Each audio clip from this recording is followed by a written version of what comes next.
Olá, bom dia. Sexta-feira, dia de mais uma conversa de consultório. Muito bom estar com vocês novamente. Estou trazendo hoje aqui a narrativa de uma paciente que eu considero extremamente importante para o nosso dia a dia, né? Pela frequência com que a gente tem esse tipo de problema. É uma senhora de 48 anos, portadora de uma insuficiência cardíaca, e que ela mora fora de Belo Horizonte. Desculpe.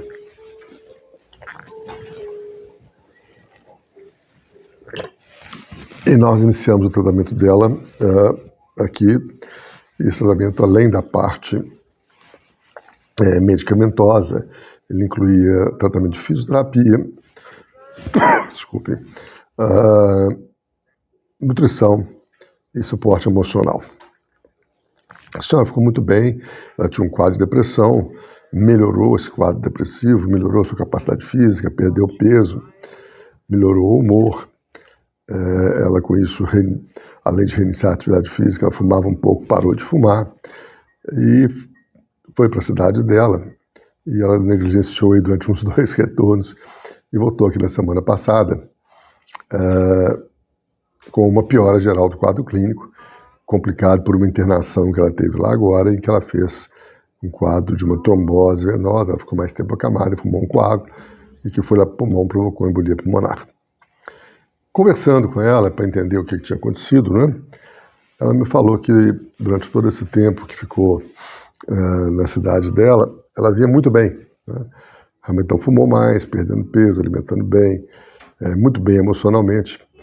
E há uns 3 ou 4 meses atrás, ela conversando com um amigo dela, médico, mas que não era da área ligada ao tratamento da insuficiência cardíaca, ela questionou ele se ela precisava ainda voltar ao suporte emocional, ao suporte com a terapeuta dela, que ela achava que estava muito bem. E o amigo respondeu para ela: não, acho que sim, acho que você pode, se você está bem, pode parar. O fato é que, cessado esse suporte, né, ela interrompeu, começou a ficar novamente deprimida. Em consequência da depressão, ela abandonou as atividades físicas, foi um pouco mais negligente com a dieta, voltou a fumar um cigarro ou outro, e aí teve uma descompensação do quadro clínico dela. Bem, a única coisa que modificou na evolução dessa paciente foi a mudança que ela fez no suporte emocional. Nós sabíamos, sabíamos dessa relação, né, entre insuficiência cardíaca e depressão, mas resolvemos procurar na literatura o que existe de novo sobre isso, né, como sempre fazemos nas sextas-feiras, e encontramos ontem, é um trabalho muito interessante, um trabalho retrospectivo feito agora na Inglaterra, em que os autores começam a chamar a atenção do seguinte aspecto, que é difícil você comprovar essa relação, porque tanto a depressão quanto as doenças cardiovasculares são muito frequentes. Então, como as duas são muito frequentes, é difícil, às vezes, você comprovar a relação em que uma está levando a outra, né? Mas fizeram um trabalho muito bem feito e eles viram que aqueles pacientes que se submetem em tratamento de insuficiência cardíaca, submetem a algum tipo de suporte emocional e melhoram do quadro depressivo, eles têm em torno de 11% a menos, quando comparado com aqueles que não saem da depressão, né? 11% a menos de eventos cardiovasculares, 12% a menos de doenças cerebrovasculares e 19% de redução da mortalidade total, quando comparamos, então, mais uma vez, os que têm sucesso na terapia e os que não têm.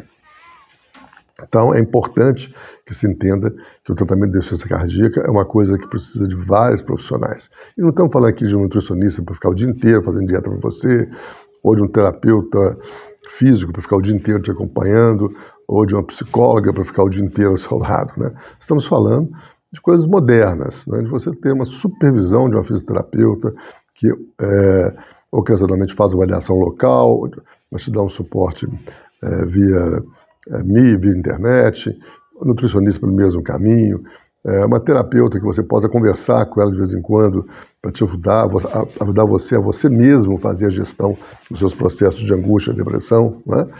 Então, é importante que as pessoas entendam isso e entendam que uma receita ela tem vários itens e que modificar um dos itens é como se você fosse fazer um bolo. Tem sete ingredientes. Você tirei um ingrediente só e o bolo desandou. Outro aspecto que eu queria chamar a atenção é a questão da segunda opinião. Já mostrei para vocês, já falei para vocês sobre que eu sou francamente favorável em não sendo medicina uma ciência exata, em que a pessoa em dúvida ouça uma segunda, uma terceira opinião com relação às suas condutas. Essa senhora, ela ouviu, como eu falei, ela tinha 48 anos, e aqui só para eu não dar esse dado, esses benefícios da terapia são mais importantes na faixa de 45 a 60 anos, né? Ela pediu um amigo médico, né? E o amigo, talvez numa fã de ajudar, falou, se você não quer, então para. Né? Isso é uma coisa muito perigosa, porque a segunda opinião, para ser uma opinião válida, ela tem que ser dada por alguém que tem a mesma competência técnica para o assunto que está em questão. Né?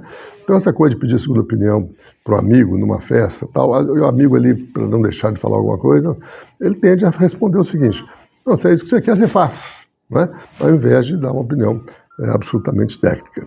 Então, esse cuidado há que se ter, porque quando você pede uma opinião para alguém que não conhece o assunto, né, o risco de você ter uma opinião puramente para te agradar é enorme, desfazendo toda a parte técnica do tratamento que está sendo executado. Ok? Então, pacientes com insuficiência cardíaca, que já falamos aqui, insuficiência cardíaca é a fase final de todas as doenças cardiológicas, né? Eles precisam ser tratados de uma forma multifatorial. Médico, fisioterapeuta, nutricionista, e terapia de suporte e outras coisas mais. Grande abraço, até a sexta-feira que vem com mais uma conversa de consultório. Até lá!